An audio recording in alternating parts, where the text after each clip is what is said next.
Senhoras e senhores, boa noite. Oferecemos-lhe uma bela exposição, provavelmente educativa, mas certamente aterrorizante, nesse nosso mausoléu do pavor. Nossa casa está cheia de duendes, demônios, gnomos, fadas más e algumas presenças demoníacas. Tudo reunido para o prazer e emoção de vocês no que chamamos a Galeria do Terror. Olá, seja bem-vindo a mais um episódio sobre a série clássica Galeria do Terror. Eu sou a Angélica Hellish. E eu sou o Marcos. Hoje vamos falar sobre o episódio que traz o ator, o grande ator, Burgess Meredith. Ele se chama Finnegan's Flight, o voo de Finnegan. É um episódio que, se não é um grande episódio, eu já entrego aqui, tem o Burgess Meredith, que é digno da gente querer, né, Marcos, assistir, né?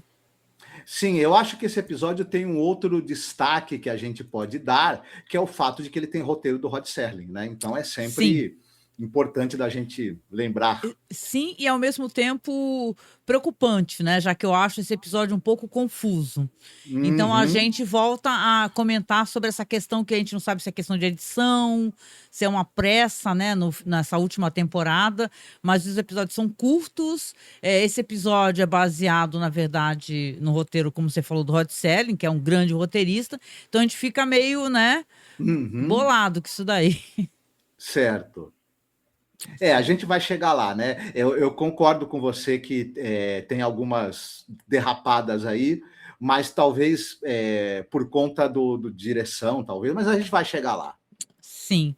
E temos aqui um grande elenco, né? Dessa vez a gente tem um elenco, apesar de ter 3 atores que são sempre anunciados, né, no começo do episódio, a gente repara que tem um elenco bem interessante, né, nesse episódio aqui, no Voo de Finnegan.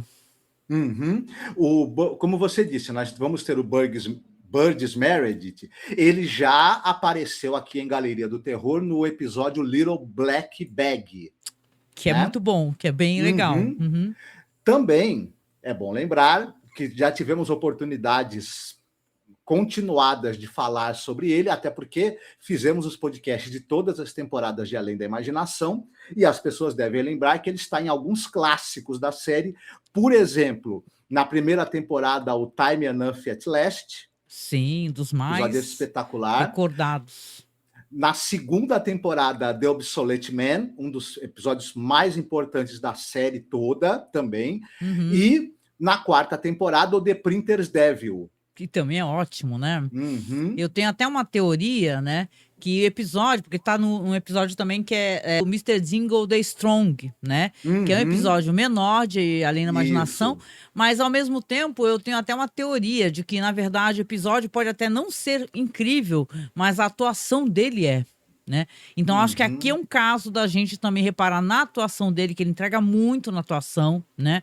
Com o jeito dele de atuar, as faces que ele faz. Então, a gente vai comentar um pouquinho sobre isso. Mas antes, eu acho que você quer falar um pouquinho sobre os atores, né? A gente já falou bastante sobre o Burgess Meredith, como você falou. Mas tem mais gente aí, né? Interessante também envolvida, né? Isso. Só antes um pouquinho, a gente novamente o Gene R. Kearney, que está dirigindo. Já tivemos oportunidade de falar bastante dele, porque ele dirigiu diversos episódios da série Galeria do Terror. E só relembrando o pessoal, ele dirigiu Silent Snow, Secret Snow da segunda temporada, House with a Ghost, por exemplo, Painted Mirror. Sim. E nessa temporada ele dirigiu o Spectre in Tap Shoes. Falamos que é um episódio legal. A gente gostou, a gente comentou. A gente gostou mais de conversar sobre a Sandra Dee, né? A gente adorou. O Burgess Meredith, só para finalizar que falamos dele, quem não estiver juntando a pessoa com o ator com os personagens, ele é o Pinguim da série do Batman, da série dos anos 60, e ele é o Mickey, o treinador do Rocky Balboa. Então você vai lembrar dele, né? Esse episódio ele saiu 3 anos antes dele estrear nesse filme aí do Rocky Balboa, né? Inclusive. Sim, a gente vai ter também um outro personagem importante que vai ser um certo médico psiquiatra, e ele é vivido por um ator, o Barry Sullivan. O Barry Sullivan esteve no episódio piloto de Galeria do Terror, aquele The Eyes. Vocês vão lembrar que são 3 segmentos. Um dos segmentos é o The Eyes, o segmento dirigido pelo Steven Spielberg, com a Joan Crawford no papel principal. E ele fazia o médico. Né? E aqui ele faz o médico de novo. Muito bem, ele pelo jeito, mas é bom lembrar que ele não fez só médicos na vida dele. Ele é um ator que começou ali nos anos 40, um cara que tem uma longa carreira no cinema e na televisão. E ele, por exemplo, ele está em filmes como Dragões da Violência, do Samuel Fuller, um filme importante, um filme policial bastante importante, um faroeste importante, dirigido pelo Samuel Fuller, e ele tem participação em muita série de televisão ali nos anos 60, 70, uma quantidade gigantesca de participações. Inclusive, vale a pena destacar que ele foi personagem principal numa série chamada The Harbor Master. Ele era o capitão David Scott.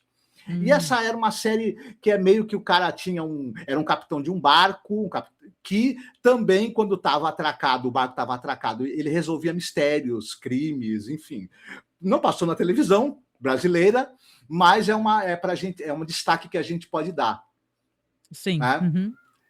A gente vai ter também o cara que ele é o diretor da prisão nesse episódio. Ele é um ator vivido por um ator chamado Kenneth Tobey. Ele vai ser o Warden, né? Ele é o controlador de voo, um dos controladores de voo do filme Apertem os Cintos, o Piloto Sumiu. Que legal. Né? E também o filme A Coisa, The Thing, O Monstro do Ártico, o filme original ali dos anos final dos anos 50, ele vai fazer o papel que vai ser depois na refilmagem do Kurt Russell. Exatamente, né? Que é um clássico, assim, do terror, muito bom mesmo, que teve uma ótima refilmagem, né? Muita gente talvez não saiba, né? Que The Thing é uma refilmagem deste filme clássico e é um ótimo filme. Ele é um ótimo filme mesmo, assim, muito bom mesmo. Sim. Ele também foi conhecido ele foi co-protagonista de uma série que é o Early Birds. Essa série não passou na televisão, mas uma curiosidade.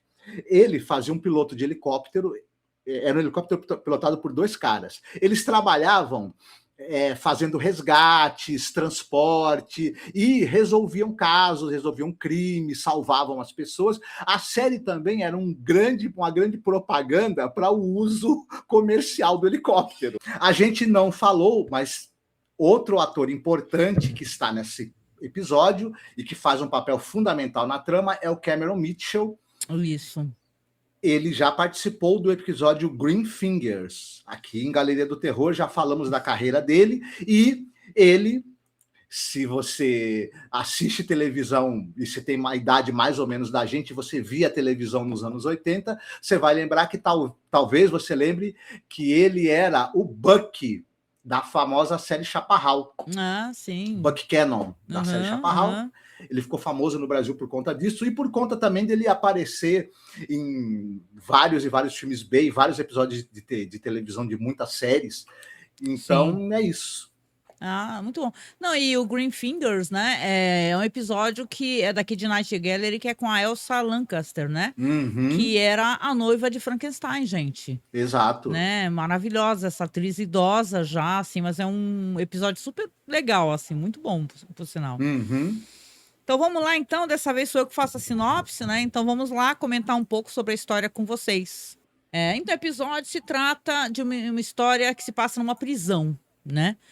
O Pete Tuttle, ele está no pátio quando o Finnegan, que é interpretado pelo Burgess Meredith, entra.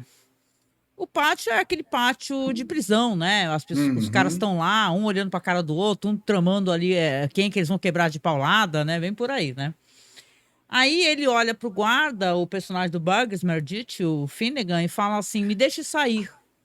Me deixe sair. Aí o guarda fala: tá louco? Aí ele fala e começa a socar a parede, socar, mas socar até as mãos ficarem ensanguentadas, né? É uma cena assim até um pouco, não é gráfica, né? Mas aparece aquele sangue, né? Batendo na parede. E aí eles seguram ele e levam ele para a enfermaria. Quando ele acorda na enfermaria, ele tá ali com as mãos e os braços enfaixados, né? O médico pergunta para ele, o nome dele é Charlie, o primeiro nome. O médico fala: tudo bem com você, Charlie? Você sabe, você lembra o que aconteceu? O que você fez? Aí ele fala assim: o senhor é o médico daqui da prisão, né? Ele fala: eu sou médico psiquiatra, né? Inclusive, né? Aí ele fala assim, ele tá visivelmente confuso, né? Mas ele lembra, assim, do que ele fez. E ele começa a relatar por que ele fez isso. E ele começa a falar de um jeito que até soa um pouquinho engraçado, né? Porque ele começa a falar que ele se sentia estar em outro lugar. Ele falava: o Pete Tuttle, ele faz com que eu me sinta estar em outro lugar, parece que eu não estou aqui, eu consigo me sentir livre e tal. Você fica até pensando que, nossa senhora, né, será que os dois têm um rolo lá? Mas não, gente, né? Limpem as suas mentes sujas, né? Ele tá falando que é uma pessoa que faz esse sentir de outra maneira porque o cara é um hipnotizador, né? Tanto que ele vai lá conversando com o médico, né? E o médico tentando esclarecer. E em uma outra cena mais tarde, o próprio Pete Tuttle, ele está lá com o médico explicando, né? Falando que ele já foi famoso, ele era um grande hipnotizador de shows no palco, né? E o médico tá ali muito na dúvida se isso é verdade, né? E ele fala assim: não, eu posso provar para o senhor, doutor, eu posso provar, o senhor quer que eu prove? E aí ele pega e chamam então o Charlie, né, o Finnegan, e ele fala assim para ele, na frente do médico: vou provar para o senhor. Ele pega assim primeiramente ele conversa com ele e fala assim: Charlie, você não está sentindo a dor nas suas mãos, tanto que agora você vai conseguir pressionar as suas mãos, apertá-las com toda a força possível. A dor não existe. E ele aperta assim, ele fala assim: Charlie, agora suas mãos estão presas. E você entende que ele está sob hipnose, porque se ele está com os dedos quebrados, os braços quebrados, ele sentiria uma dor absurda, né? Só que como o Tuttle fala para ele que a dor não existe, ele não está sentindo a dor. No momento que ele fala assim: pode abaixar suas mãos. Aí ele pega depois um copo d'água e ele fala assim: olha, mostra para o médico, né? Tira do bebedouro um copo d'água e fala: Charlie, agora você coloque então os seus dedos nesse copo d'água. E aí ele fala: mas Charlie, a água está quente, escaldante, né? E aí ele começa a sentir dor, mas você não consegue tirar seus dedos daí. Parece até um pouco uma certa tortura, né? O que ele tá fazendo com o cara, né? Porque com coisas que ele vai sentir dor. Porque sim, ele descobre que existem reflexos da hipnose. Que na verdade a hipnose deixa resquícios, né? Ele ultrapassa aquele. Vou até deixar nesse ponto para a gente conversar, porque ele meio que ultrapassa. Quando ele tira os dedos do Finnegan, do Charlie, estão cobertos de bolhas, né? Então, para além da hipnose, ele sente mesmo, o corpo dele responde ao que ele está sentindo ali, a sugestão que é dada para ele, né?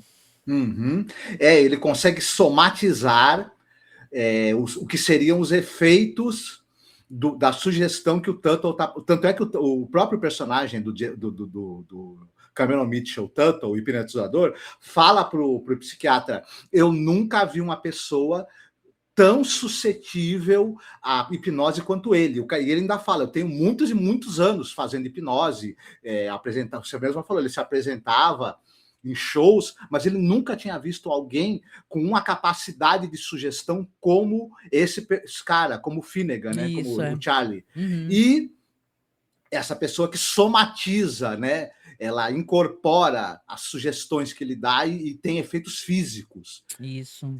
E aí você citou primeira questão a respeito desse personagem do Tuttle, que ele é um cara que ele, a princípio, ele tá, como é que eu vou dizer? Ele tá angustiado com essa coisa de ver que o cara vai passar a vida inteira dele ali, que o cara sonha com a liberdade, ao mesmo tempo. Ele é um cara que ele tem uma relação dúbia com o Charlie, porque ele pensa: pô, o Charlie, por um lado eu vejo o Charlie aqui com esse sonho de liberdade que ele tem, ele não quer estar aqui, ele quer poder sair daqui de qualquer maneira. Tem uma cena muito interessante no início que o Charlie fica olhando os aviões passando. Isso, é bonita. São jatos. Quando o Charlie foi preso pela primeira vez, quando ele iniciou essa última prisão dele, porque o Charlie, o personagem lá, o Finnegan, foi preso várias vezes. Acho que a vida toda, né? O cara fala, nossa, você ficou preso desde jovem, adolescente, ficou na cadeia, depois ficou de novo, e de novo, e de novo. Passou a vida inteira entrando e saindo da prisão. Então ele tem um sonho realmente de se sentir livre, né? Mas essa última prisão dele foi por assassinato e é 30 anos, e ele já é idoso até. Então ele vai morrer na prisão, basicamente. Quando ele foi preso por essa última vez, que ele começou a cumprir essa pena por assassinato, não existiam jatos ainda. Ou jatos não eram tão comuns de serem vistos. E aí o Charlie, ele vê com muita fascinação. O Tuttle, por um lado, ele ao mesmo tempo que ele olha o Charlie e pensa, poxa, esse cara tem esse sonho de ser livre, ele quer sair daqui e tudo mais, ao mesmo tempo ele tem essa coisa que ele mesmo fala para o psiquiatra, que ele vai sempre trazer problema aqui dentro, vai arrumar briga. Ele entende que o Charlie, ao mesmo tempo, ele é uma pessoa que ele não consegue controlar os ímpetos dele. Então ele pensa, pô, é um cara que sonha com a liberdade, mas a vida dele aqui dentro prova que ele jamais vai conseguir viver direito lá fora, ele vai voltar para cá, e é uma coisa que ele não sabe. E ele pensa assim, o que eu faço com um cara desse, né? Ele está quase institucionalizado, né? Porque ele entra, ele fica mais tempo preso do que livre. Isso. Até depois no filme que eu vou sugerir, a gente vai falar um pouco mais sobre isso. Mas é interessante que o personagem do médico, ele começa a ficar curioso, porque ele nunca viu uma reação como aquela. As pessoas terem reação à hipnose e reação física. Né? O cara fica com a mão cheia de bolhas, né? Então, ele vai deixando o negócio escalar. Né? É aí que a coisa vai ficar feia, né? Imagina, ele é um psiquiatra lá que trabalha no serviço público, ele é um psiquiatra de prisão, e ele já deve ter pensado, já é um cara que já não é novo, ele deve pensar, caramba, se eu escrevo um artigo sobre isso, eu vou poder ficar famoso, sair daqui desse trabalho de psiquiatra de prisão, e ele vai aceitando. Tem uma curiosidade meio sádica da parte dele, porque aí a gente começa a fazer um paralelo com essa coisa do cientista que não tem empatia, que é capaz de qualquer coisa por uma descoberta e sacrificar qualquer um. Ao mesmo tempo, o hipnotizador, por mais o Tuttle, por mais que ele pareça, né, ter uma certa identificação com o sonho de liberdade do Charlie, ele também não resiste a fazer jogos sádicos com o Charlie. Exatamente. Parece que o Finnegan, ele é um joguete nas mãos da sociedade, né? Porque se ele viveu a vida dele entrando e saindo da prisão, de ficar preso, ele já era uma vítima também da sociedade, né? Eu não estou querendo aqui, assim, mas é uma coisa a se refletir, né? A pessoa passar a vida inteira, ou a pessoa tem uma questão de doença mental mesmo, né? É neurotípico de alguma maneira, ou então tá vivendo uma sociedade que não tá conseguindo, sabe, se encaixar, né? Ter uma vida, colocar assim, né? Padronizada, trabalho, família, essas coisas, né? Aí os dois envolvidos pensam, o médico pensa, é um prisioneiro, eu posso sacrificar esse cara. Né? E o Tuttle pensa, esse cara também, ele já tá, eu já tô acompanhando, sei que esse cara entra e sai da prisão a vida inteira, ele é um cara que também que ele é irrecuperável também. Descartável. Né? Então, e assim, como é um episódio curtinho, né, esses episódios dessa temporada, até falando sobre o desfecho, né, é assim, você tem um episódio onde as coisas vão escalar. Por quê? Porque ele olha os aviões, como você falou, uma cena muito bonita, o Burgess Meredith tá fabulosos, mas isso daí não é novidade para quem já acompanha a carreira dele, né? Nos episódios da Imaginação, ou mesmo Night Gallery, aquele episódio tão pequenininho, aquele segmento, e ele brilha tanto, né? No Little Black Bag. Mas aqui, ele tem esse sonho de voar, né? Então, o que o cara faz, né? O hipnotizador chega na frente do médico e fala assim, olha, eu vou falar, ele quer muito voar, o sonho dele é voar, estar no avião, pilotando no avião. Então, eu vou fazê-lo ter essa experiência. E aí ele começa a dar sugestões, falando assim, olha, você está voando, você está decolando, você está num avião fantástico, né? Subindo e subindo e subindo para os céus, né? E aí ele está lá feliz, vibrando, né? Você vê na face do Burgess Meredith, do Finnegan, vibrando, né? Rindo, feliz. E aí ele está lá e fala, o avião está subindo e subindo e subindo no céu.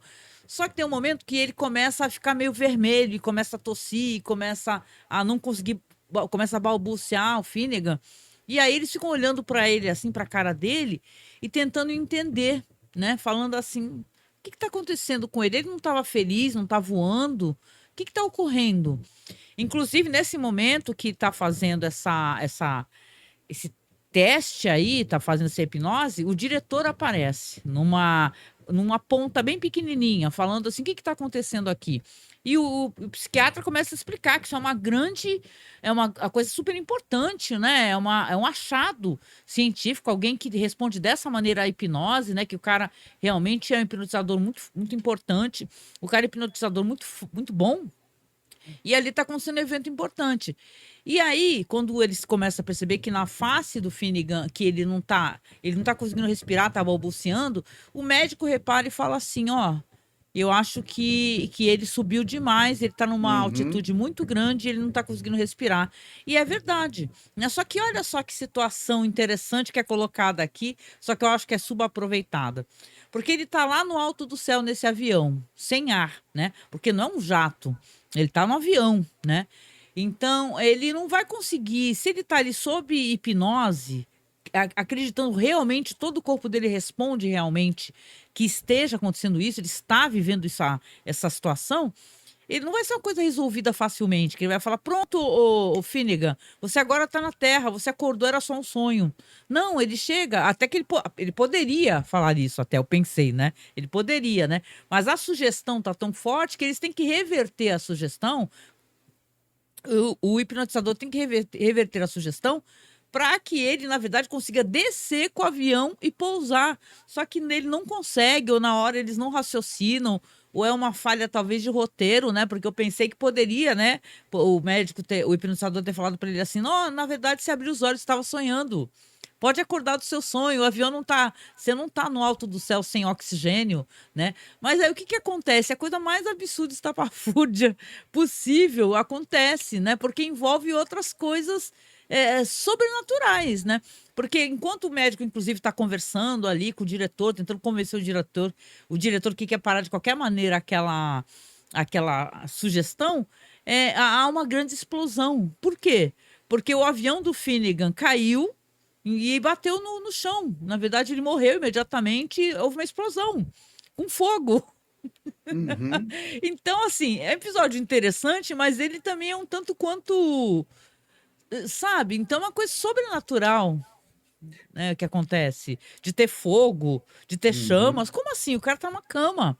Uma coisa é ter a sugestão e aparecer no corpo dele. Outra coisa é envolver fogo, oxigênio, né? Impacto, porque explode tudo. Tem umas inconsistências aí. Eu assistindo, eu estava pensando sobre o episódio. Ele tem alguns pontos interessantes e tem algumas inconsistências que me gritaram um pouco. E é interessante, o Rod Serling, ele é um ótimo roteirista, mas ele quis criar uma explicação, ele quis preparar a gente para o que vai acontecer, mas no momento em que ele fez isso, nesse caso, ele cometeu a inconsistência aí. Vou explicar por que me chamou a atenção. Ele, primeiro, por que o Tuttle iria simplesmente usar, ele tem tanto poder de sugestão, tudo bem que o poder de sugestão dele não funciona com todo mundo igual, mas pelo jeito como ele se apresentava, ele consegue fazer sugestão com outras pessoas. Por que ele resolveu fazer justo com esse cara? Por que ele cismou de fazer isso com esse cara? Por que ele não tenta hipnotizar outra pessoa para obter qualquer outro tipo de vantagem? Ele não, mas isso daí, beleza. Só que tem um negócio. Aí o que acontece? Quando ele está lá mostrando para o médico, ele pega o copinho d'água, manda o Finnegan botar o dedo. E ele fala que a água está fervendo e o dedo do Finnegan fica com bolhas. Só que ele dá o copo para o diretor colocar o dedo. Quando o diretor coloca o dedo, a água estava fria. É só no corpo do Finnegan. Aí, tá vendo? Você mesma falou, é só no corpo do Finnegan. É uma coisa que ele sente. Então não poderia ser uma coisa que modificasse o ambiente. Tanto entendeu? que ele não afetou a temperatura da água do copo. Só fez aparecer a bolha, sem a água esquentar de verdade. Se a gente fosse ser coerente, ele estaria. Quando ele tá no jato, imagino que ele está caindo. Ele poderia pegar fogo, ou o corpo dele se arrebentar, mas o entorno não aconteceria nada, porque ele só afeta o corpo dele. E como Seria você mais mesma gore, falou, mas seria interessante, já pensou? Porque o isso, impacto do corpo pode até não se arrebentar, mas o impacto mata, né? isso, Então uhum, talvez o impacto, ele sentisse impacto e ficasse, sei lá, com os ossos todos uhum. quebrados, algo assim do Isso gênero. seria interessante. E não teria muito mais dificuldade de fazer isso, talvez um pouco mais, né? Do que já foi fazer a explosão ali, simular a explosão no quarto, enfim. Uhum. Outra coisa, durante todo o episódio, toda vez que o Tuttle dá uma ordem para o cara, acorde, pense isso, sinta aquilo, o cara obedece e imediatamente, seja o que for. Só porque o roteiro quer ter esse desfecho trágico, o cara não obedece mais. Não dá mais para reverter a situação, ele não acorda, Ele não acorda, ele não ele, podia falar, desça devagar. ele podia dar outro tipo de sugestão, como eu falei, porque eu acho que se ele tem um poder tão grande assim sobre Finnegan, o hipnotizador, o Tuttle, ele falaria assim: na verdade, era um sonho, Tuttle. Você estava só Isso. dormindo, você Uhum. acordou, você está tranquilo. O avião não está Uhum. caindo, sua respiração está Isso. normal, Ele entendeu? Não havia até necessidade disso. ele até fala pro Rod Serling, o Rod Serling tenta dar explicações. Ele fala lá pro médico, o Tuttle, é porque ele não sabe pilotar um avião, na verdade. Então, por isso que ele tá acabando fazendo essas coisas desse jeito, seguindo as minhas sugestões, mas está dando errado porque ele não sabe pilotar um avião. Mas calma aí, né? Se o cara falar, cai Como é que ele devagar ou decolou? sobe devagar, É. enfim, precisaria ele saber pilotar um avião, senão ele não teria conseguido nem decolar. Não tem nem como Né? decolar, né? Então, Né? é um roteiro apressado, Uhum. que eu prefiro pensar pela qualidade do roteirista que na verdade a série estava sofrendo com uma série de cortes, né? Onde na verdade os caras aproveitavam o que queriam ou não, né? Então é assim, termina ali com uma conversa ali, o Tuttle vendo o corpo do Finnegan sendo retirado, né? E ele desejando que ele estivesse em paz, né? Que estivesse finalmente em liberdade. Termina com um tom de tristeza. Mas ao mesmo tempo você não entende a sordidez, né? Da relação que ele tinha com esse cara, assim, que não sei se foi pro final para poder mostrar pro médico, que ele mostrou assim um certo sadismo, sabe? Ai, aperte seus dedos que estão quebrados. Coloque seu dedo nessa água que está escaldante, né? Então parece só coisas muito ruins, né? Muito Uhum. negativas, né? E depois ele O... lamente, talvez ele se arrependa, né? Eu Uhum. penso. O que sobra de bom nesse episódio é esse comentário sobre o sadismo, sobre a maldade humana, de certa maneira, sobre como as pessoas tratam o desajustado, né? E sobre essa questão também de como o poder corrompe. O Tuttle não é um cara fundamentalmente mau, mas o poder que ele teve a chance de fazer algo extraordinário, ter um poder sobre alguém, e aquilo fez ele passar por todos os limites éticos e de Sim. empatia. Não que ele seja mau, ele é uma pessoa que também não é bom, mas não é a pessoa certa para ter poder. E o médico do presídio provou também que não é a pessoa certa para ter poder sobre alguém, porque quando teve também passou por cima de todos os limites éticos. Não, e Então, até aquela cena inicial onde ele começa a socar a parede, é porque o Tuttle já tinha falado para ele que as mãos dele, os punhos dele eram de aço e quebravam tudo. Então, quando ele chegou pro guarda e falou assim: me deixe sair, e o guarda falou: não. Ele começa a socar porque ele achou que podia destruir.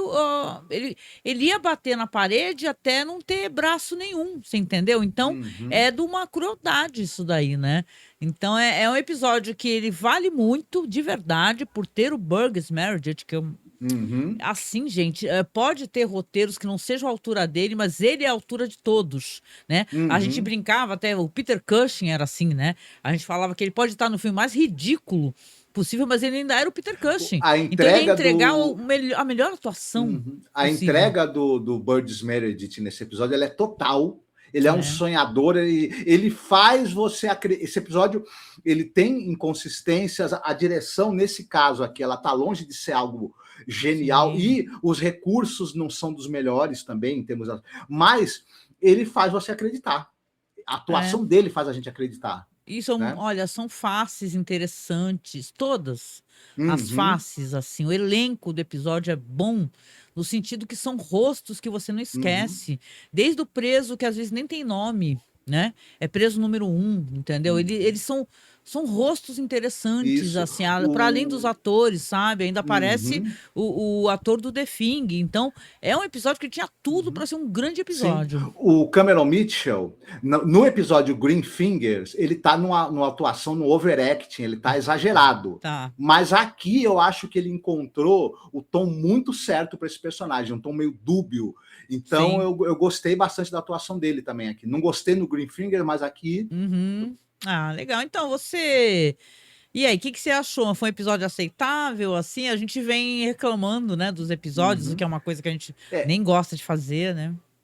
Quando o roteiro é do Rod Serling, de alguma forma, mesmo com alguns tropeços, a barra da qualidade sobe. Sobe. A régua da qualidade sobe bastante. E as aberturas, né? A gente quase não fala sobre isso, mas as aberturas, que são os roteiros também, são dele, né, das narrações de abertura, são todas engraçadas e maravilhosas, tá? Todas. Não tem uma abertura que a gente não pegasse, é ele brincando, que ele é o... Ele fala que é o Cicerone da maldade, do terror. É muito legal, é muito legal. Nesse sentido, assim, as aberturas são incríveis. No Galeria, ele é um pouco o guardião da cripta, né? De certa forma, né? Isso. Ele é um guardião da cripta elegante, né? De terno, assim, avisando pra gente que a gente vai se adentrar a um espaço mais dark, né? Mais tenebroso, assim. Então, assim, a gente tá assistindo e acompanhando os episódios e a gente gosta sempre também de relacionar com algum filme que a gente acha interessante. Né, eu até aproveito aqui o momento, aqui eu acho que vou ser bem óbvia, mas não tem importância, porque para mim é um dos contos do Stephen King e um dos filmes dos quais eu acho que todo mundo que assistiu se emociona muito, que é Um Sonho de Liberdade, né? Que é o Shawshank Redemption, né? Que é um filme maravilhoso sobre um homem que é preso também, fica muitos anos preso e ele faz um grande amigo, que é o Red, né? Tem o Morgan Freeman, tem o Tim Robbins, tem o Morgan Freeman. Então é um filme maravilhoso, cheio de diálogos incríveis, né? E cenas impactantes. A cena da fuga é maravilhosa, né? Ela é inesquecível. Ele com os braços, né, estendidos para a chuva. A gente lembra, eu penso no Finnegan, ele é aquele personagem que é o Mr. Brooks, né, o Sr. Brooks, né, Brooks was here, né, que é o velhinho que passou toda a vida preso, né, então ele estava tão institucionalizado que ele não consegue se adaptar e ele acaba dando fim à própria existência. A gente até comentou, aliás, escutem, aqui fica uma recomendação carinhosa. Tem um episódio chamado Na Quinta-feira Iremos para Casa. Acho que é esse que é o nome, né? On Thursday we leave to home, se eu não me engano. We live for home. Exatamente. Quinta-feira iremos para casa, que é um pessoal que está num planeta, um planeta muito problemático, esperando ajuda. E quando a ajuda chega, esse homem, que é o mesmo ator que faz o Mr. Brooks no Sonho de Liberdade, ele é uma espécie de líder messiânico, sabe? Porém carinhoso, né? Só que ele não consegue abandonar o poder, né? Então, é uma história tão maravilhosa. A gente fez um podcast tão bonito, gente, mas tão bonito. Tem direito até a declamação minha de O Pálido Ponto Azul e uma música linda do Nightwish. Então, é muito bonito, né? Você recomenda algum filme, assim, um filme prisional, assim, que te lembre, assim, essa história? Sim. Tem um filme que é bem interessante, talvez nem tão conhecido, mas eu acho que quem gosta, por exemplo, de Um Sonho de Liberdade, talvez goste desse também. Não é o Fuga de Alcatraz com o Clint Eastwood, que também é muito famoso, mas é o Um Condenado à Morte Escapou, do Robert Bresson. É um filme francês sobre um cara que ele está na Segunda Guerra, ele está preso numa prisão dos nazistas, ele está esperando a execução, e ele bola um plano de fuga muito interessante e que aparentemente parece impossível de ser realizado, mas será mesmo? Aí só assistindo ao filme. Legal. Eu não assisti esse filme. Eu pensei que tu ia falar de Papillon, sei lá, né? Porque tem filmes prisionais, assim, filmes que tem a prisão no foco, que são filmes também de amizade, de esperança, né? De coragem, né? Tem o livro do Henri Carrière, o Papillon, E o filme também, que tem o Dustin Hoffman, por exemplo, e o Steve McQueen, se eu não me engano, né? Nos papéis principais, é um filme... E que é uma história que se encantou muita gente, é uma história que emocionou muita gente e que depois de muitos anos ficou se sabendo que era tudo mentira. Né? Que o Henri Carrière é um baita do mentiroso. Era um mentiroso. Era um contador de histórias, né? Isso, mas ele vendia... contador de histórias é também um mentiroso. Isso, mas no caso, o Papillon, durante muito tempo, se acreditou que era um relato autobiográfico, muitos traços autobiográficos do Henri Carrière, que tem o lance do assalto a banco, depois o pessoal é preso, vai cumprir a pena por causa do assalto a banco, etc. E tem aqui todos aqueles fatos na prisão, mas aquilo tudo era lorota. Nossa, era tudo lorota, que mentiroso! Não, é um assunto até que vale a pena para um... A gente não faz podcast de literatura. Deveria, mas quem faz uma sugestão de pauta são os escritores, o Henri Carrière, o Jerzy Kosinski, do Pássaro Pintado, o Tambor, do Günter Graff, que são escritores que ficaram famosos por escreverem livros com traços autobiográficos e depois descobriu que eram mentirosos, que eram golpistas. Ou seja, eram ótimos contadores de histórias, né? Eu prefiro pensar até assim, né? A pessoa contou uma história tão fantástica, né? Que tem até esse apelo de ser uma história real, mas é uma história boa, né? Tem histórias reais que são tão sem graça, não precisamos Eles, para ajudar no marketing do livro, falavam que eram histórias verdadeiras e no fim não eram, né? Muito louco isso, muito doido. É um true crime que não era true crime o negócio, né? Muito bom. Então é isso, né, gente? A gente comentou aqui sobre mais um episódio. Lembrando vocês de coisas importantes, rapidinho.